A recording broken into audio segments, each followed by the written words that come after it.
Well, good morning. My name's John Osarczuk, and I have just completed 20 years with First Command, so really excited about that.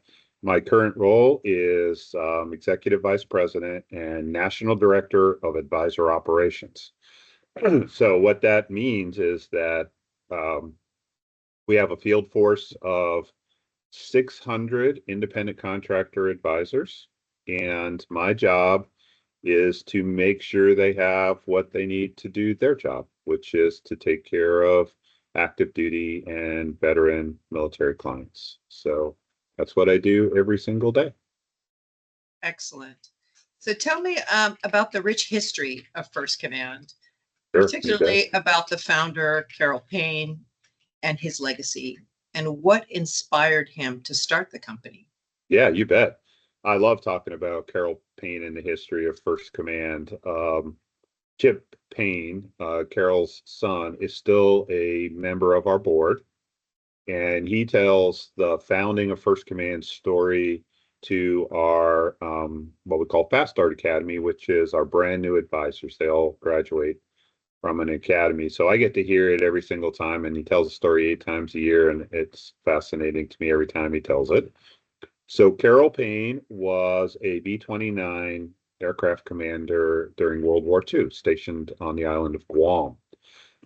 And he led a squadron, a flying squadron there. And it was a series of lessons and events that he learned that actually caused the founding of First Command.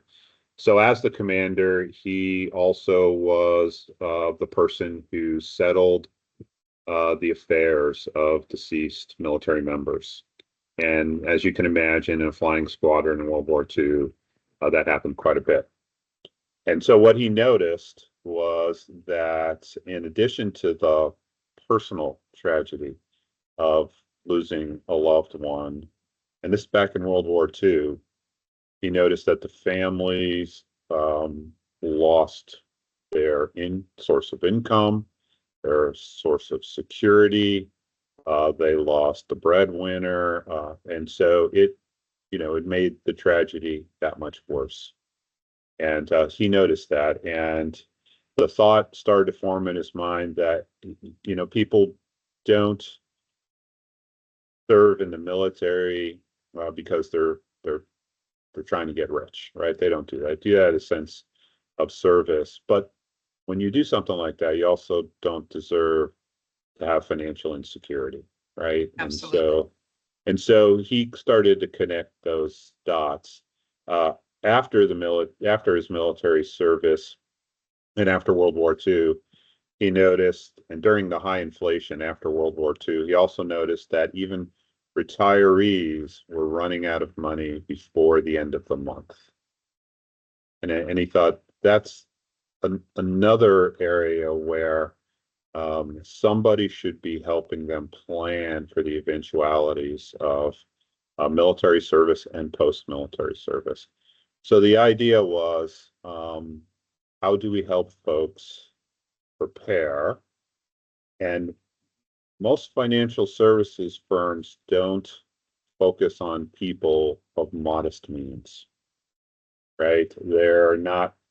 They're looking for individuals who already have money. And at First Command, what we try to do is help people get the resources, create the plans necessary to be financially secure, to lessen the worry of financial concerns, and frankly, to take advantage of all of the things that the financial opportunities that come with their military service. And there are a lot. And if you use them correctly, they carry over for the rest of your life. And so that's how we build our financial planning. And that started back in 1958. He founded a company called USPA and IRA, which ultimately turned into First Command. And we've been doing that mission ever since that day. So Yeah, that's I, outstanding. I got started as a brand new second lieutenant coming out of the Air Force Academy when I went into flight school. And, I was 23 years old, second lieutenant. I'm indestructible, and I'm flying airplanes, and married my wife, and had heard about First Command. People had told me about it, but wasn't my primary concern as a 23-year-old lieutenant. It wasn't something I was most focused on. And I'll just tell you the story that got us started was 2 months after I married my wife, her father passed away. And he was a 23-year veteran of the Air Force. He's in his mid 40s. And he had another daughter who's still at home, and his wife, who's a military spouse. And when he retired, he had never met anybody from First Command or any other financial planning organization. So he had not taken advantage of all the resources that were available to him. He didn't have investments. He didn't have retirement savings. He didn't have insurance. He didn't have a financial plan. And so when he passed away, he left my mother-in-law in very difficult situations because she was a military spouse. And every 2 or 3 years, his military service required him to move, so she could not maintain a career. And so in her mid 40s, she finds herself in a situation of trying to support a household. And I remember my wife said to me, who I had been married for just a couple months, she said, that's not going to happen to me and our family. And so you're going to do something about it. And I did. And I went and saw my First Command advisor. And that was 38 years ago. Wow. That's so commendable. First of all, thank you for your service. 90% of First Command advisors is either a military veteran or a military spouse firsthand. Right. So they can understand, sympathize, they can guide. Tell me a little bit more about that. We have an intimate knowledge of military life, and we do because the 90%. Well said. I like that. Intimate knowledge. Yes. Of the military lifestyle. And we do because 90% have either been active duty or military spouse. That number, we also have, children of military folks and things like that. So they have an intimate knowledge, and we say they have walked in their boots, right? They have just walked in front of the people that they're serving. And when you're called to serve in that kind of capacity, almost every single one of our advisors, even when they get out of the military, maybe they go do something else, but they still have that call to service. And they find First Command either because they were a client or they were looking for something that connects them back to the military and that service aspect of it. So we have a lot of folks that are really interested in serving in that capacity. I tell folks that are interested, it's like you played on the team and now you get to sit in the locker room with the players. Oh, that's great. I mean, you can't play anymore, right? You can't play anymore, at least you get to sit in the locker room. Right? You smell the smells, and you get the feel, and you get to high five people as they head out to the field. And they're going out to the field and their finances are in a better place, and they're not worried about things back at home when they're deployed. So that is a special calling, a special call to service. So we get a lot of interest. Now, becoming a financial advisor is difficult, right? It's difficult. And it's not for everybody. I mean, it's technical and it requires a lot of work. You have to be licensed.